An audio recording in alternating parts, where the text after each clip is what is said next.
Question है किसी राशि का 4% वार्षिक ब्याज दर से 2 वर्ष का साधारण ब्याज 360 रुपए है, तो उस राशि का उसी दर पर चक्रवर्ती ब्याज कितना होगा। तो चक्रवर्ती ब्याज से रिलेटेड और साधारण ब्याज से रिलेटेड एक आधा क्वेश्चन आपके एग्जाम में जरूर पूछा जाता है, चाहे वो स्टेट गवर्नमेंट का एग्जाम हो चाहे सेंट्रल गवर्नमेंट का एग्जाम हो। और इस क्वेश्चन में उन्होंने एक तरह से दोनों ही पूछ लिया, साधारण ब्याज भी पूछ लिया और चक्रवर्ती ब्याज भी पूछ लिया। ठीक है, अब हमको पता है कि जो साधारण ब्याज का फॉर्मूला होता है SI सिंपल इंटरेस्ट, वो होता है PRT अपॉन 100, PRT अपॉन 100। ठीक है, अब इस क्वेश्चन को देखो, किसी राशि का 4% वार्षिक ब्याज दर, मतलब यहाँ पे रेट कितनी है 4%, समय 2 वर्ष और साधारण ब्याज इन्होंने दे रखा है 360 रुपए। तो ये फॉर्मूले में पुट कर देंगे, तो 360 इक्वल टू मूलधन यहाँ पे हम P रखेंगे, R हमारा कितना है 4 और टाइम कितना है 2 अपॉन 100। ठीक है, ये इधर क्रॉस मल्टीप्लाई हो जाएंगे और ये 4 दूनी 8 हो जाएगा मल्टीप्लाई, और तो ये यहाँ पर आ जाएगा 8P इक्वल टू 360 और ये हो जाएंगे 360 और 00। ठीक है, और यहाँ से P मूलधन जिसको बोलते हैं वो आ जाएगा 360 और 20 अपॉन 8। तो ये आ जाएगा 4 से कट जाएंगे एक तरह से, पहले तो ये 9 9 1 2 3। ठीक है, और ये 2 से कट जाएगा तो ये हो जाएगा 45। तो इसका जो मूलधन आ जाएगा वो आ जाएगा 4500 रुपये। ठीक है, ये आ गया इसका मूलधन। अब वो कह रहा है कि इसी मूलधन का चक्रवर्ती ब्याज से, तो जो हमारे पास जो सिंपल कंपाउंड इंटरेस्ट का जो फॉर्मूला होता है, कंपाउंड इंटरेस्ट का फॉर्मूला होता है P1 प्लस R अपॉन 100 और ये T और माइनस P मूलधन। ठीक है, तो ये होता है कंपाउंड इंटरेस्ट का फॉर्मूला। ये सिंपल इंटरेस्ट का formula SI equal to PRT upon 100 और ये कंपाउंड इंटरेस्ट का formula CI equal to P1 plus R upon 100 और ये T। ठीक है, अब इसमें वैल्यू पुट कर देंगे, तो ये कितनी हमारे पास 4500 मूलधन। ठीक है, 1 प्लस R रेट यहाँ पे 4%, तो 4/100 और ये टाइम 2 और ये माइनस P। ठीक है, अब इसका अमाउंट एक तरह से अगर ये P हटा दे तो यहाँ पे अमाउंट ही आएगा, पर हम इसको कंटिन्यू रखते हैं, तो ये आ जाएगा 4500 और यहाँ पे 1,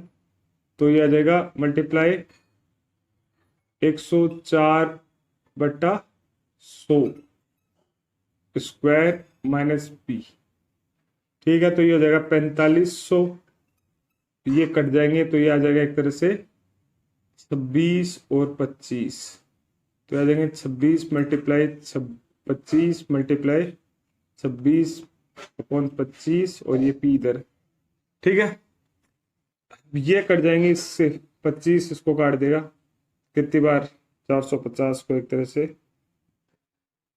25 से कम 25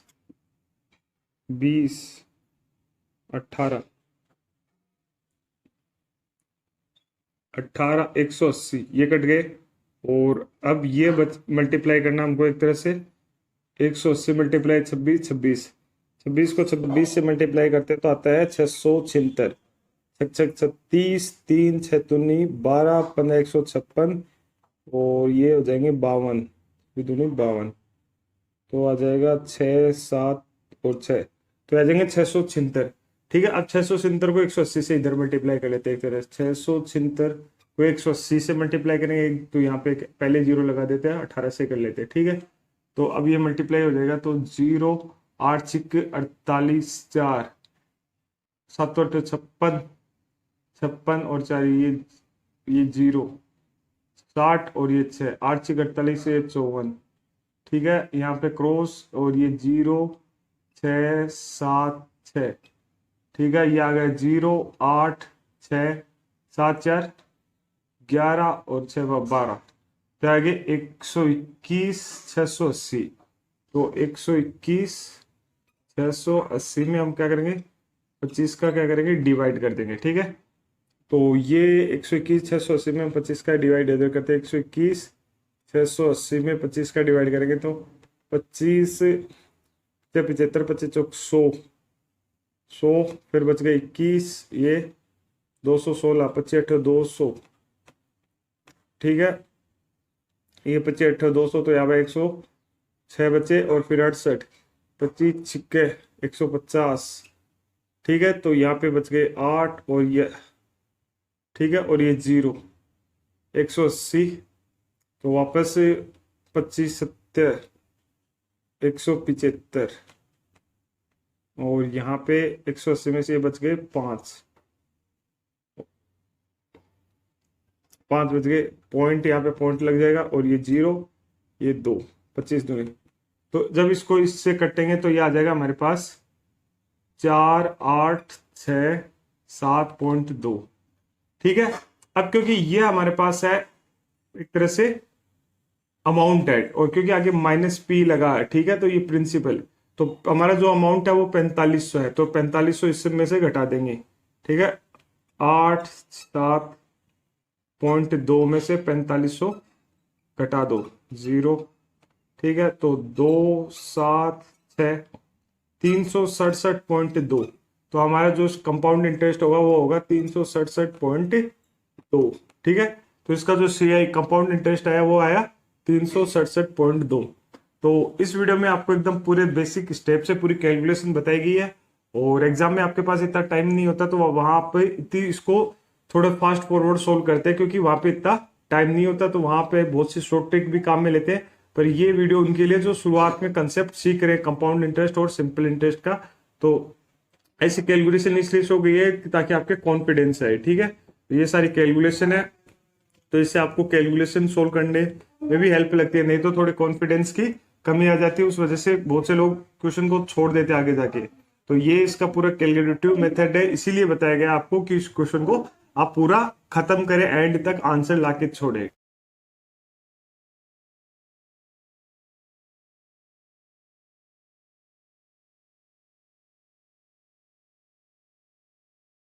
क्वेश्चन है, किसी राशि का 10% वार्षिक चक्रवृद्धि ब्याज दर से 2 वर्ष का ब्याज 12,831 रुपए हो जाता है, तो मूलधन ज्ञात कीजिए, ठीक है। तो चक्रवृद्धि ब्याज से रिलेटेड एक आधा क्वेश्चन आपके एग्जाम में जरूर पूछा जाता है, चाहे वो स्टेट गवर्नमेंट का एग्जाम हो चाहे सेंट्रल गवर्नमेंट का एग्जाम हो। तो ऐसे क्वेश्चन करने के लिए हमको कंपाउंड इंटरेस्ट का जो फॉर्मूला होता है वो CI, वो हमको पता होना चाहिए। कंपाउंड इंटरेस्ट का फॉर्मूला होता है CI equal to P1 plus R upon 100, और ये टाइम, ठीक है, माइनस P, तो ये होता है कंपाउंड इंटरेस्ट का फॉर्मूला।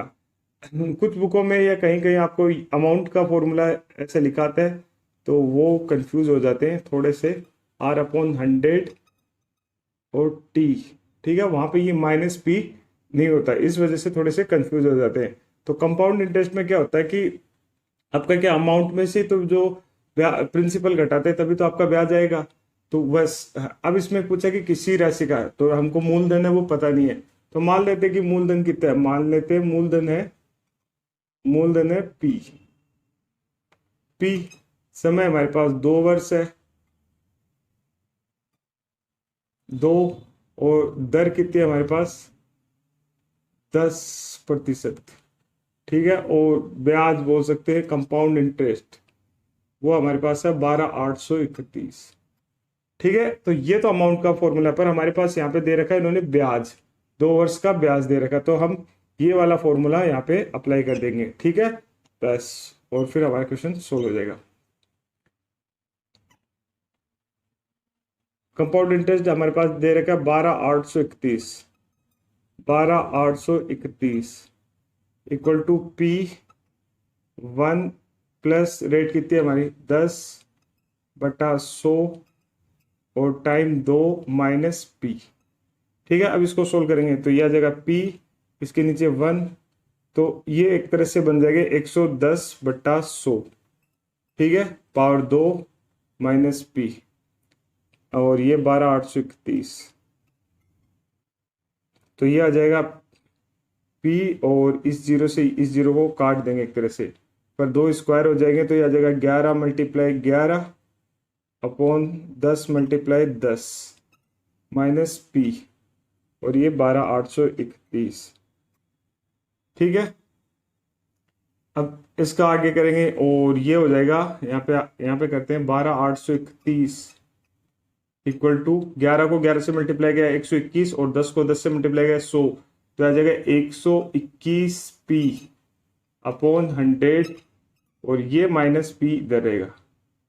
ठीक है, अब बहुत से लोग यहाँ पे कंफ्यूज हो जाते हैं, तो आपको बस यहाँ पे उसको एलसीएम लेंगे। ठीक है, तो इसका जब एलसीएम लेंगे तो आ जाएगा 121p, ठीक है, अपॉन ये 100 है और ये 100 हो जाएगा तो ये आ जाएगा 100p और ये इक्वल टू रहेगा 12831। 121p से में 100 गए तो बच गए 21p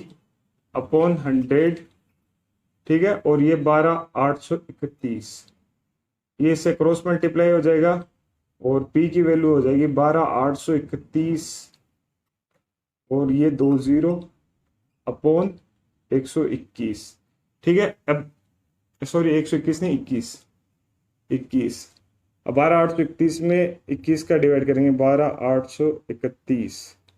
में 21 का, इसमें 12 में 3 इसमें जाएगा 6 बार जाएगा शायद, तो 21 को 6 से मल्टीप्लाई करेगा, 6 कम 6, 6 दूनी 12, तो आ गए 126। ये आ जाएंगे 2, फिर 3, 21 का यहाँ पे 1, 21 और ये बच गए 2 और ये एक आ गया 21, तो 611 आते हैं और 2 जीरो लगे हुए हैं, तो इससे आ जाएगा 611 1 2 इकाई दाई सैकड़ा हजार 10,000, तो ये हो जाएगा इसका ब्याज है 12,831 और जो मूल राशि है मूलधन है वो कितनी हो जाएगी, इकाई दाई सैकड़ा हजार 10,000 61,100 रुपये, तो वो इसकी क्या हो जाएगी मूलधन। ठीक है, तो ये इसका मूलधन होगा और इसका जो चक्रवर्ती ब्याज हो जाएगा वो हो जाएगा 12,831 रुपये।